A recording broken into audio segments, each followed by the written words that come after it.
When I became the first woman president of Ireland, it wasn't so much that I felt a pressure as that women were astonished. So many women cried on the day of my inauguration at the very fact that a woman could be president.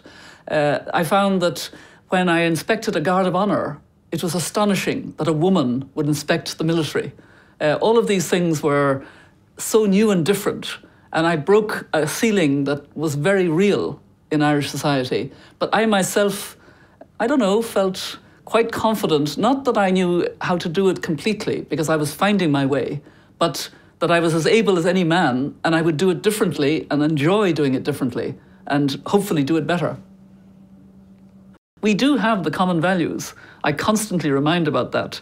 The most wonderful gift given to us was by visionaries in 1948, chaired by a woman, Eleanor Roosevelt, on the Commission on Human Rights that gave us the Universal Declaration on Human Rights.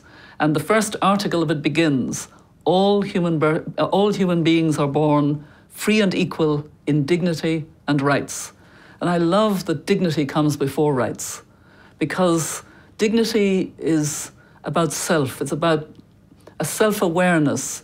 It's about all the things, religion, culture, and also it's the person lying in the street homeless who becomes invisible. They have no dignity in their invisibility. So nobody should be without the dignity as well as rights.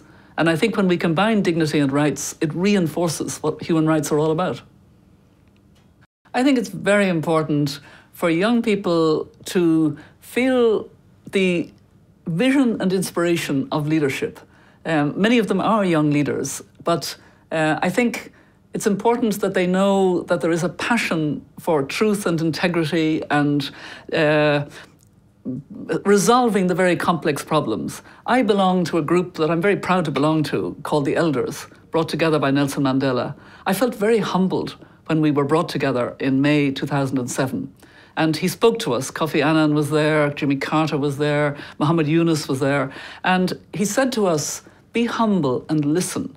Go to where the real problems are, some forgotten conflicts, and don't go thinking that you know the answer before you get there. Go and listen. Listen to those people, and then use your skills and use your energy and your integrity to try to address those problems. Bring them to attention, because you've got access to the table, to power.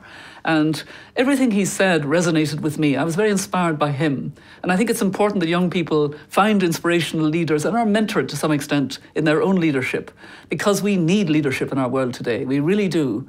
I'm utterly convinced that it matters. It's probably the most important thing. And it's not one hierarchical individual. Leadership is part of a whole structure that encourages space for people to act at all levels. I'm a grandmother. I love being a grandmother. I'm a real Irish grandmother. I have 5 grandchildren, and they will be in their 40s in 2050.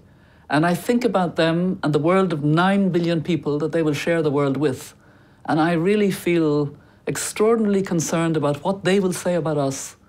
Will they thank us because we did take the brave, ambitious decisions about the Sustainable Development Goals and climate that we need to? Or will they be so angry with us because we should have understood, but somehow we didn't give the leadership? I hear their voices, and more often than not, they seem to me to be likely to be angry unless we quickly change course.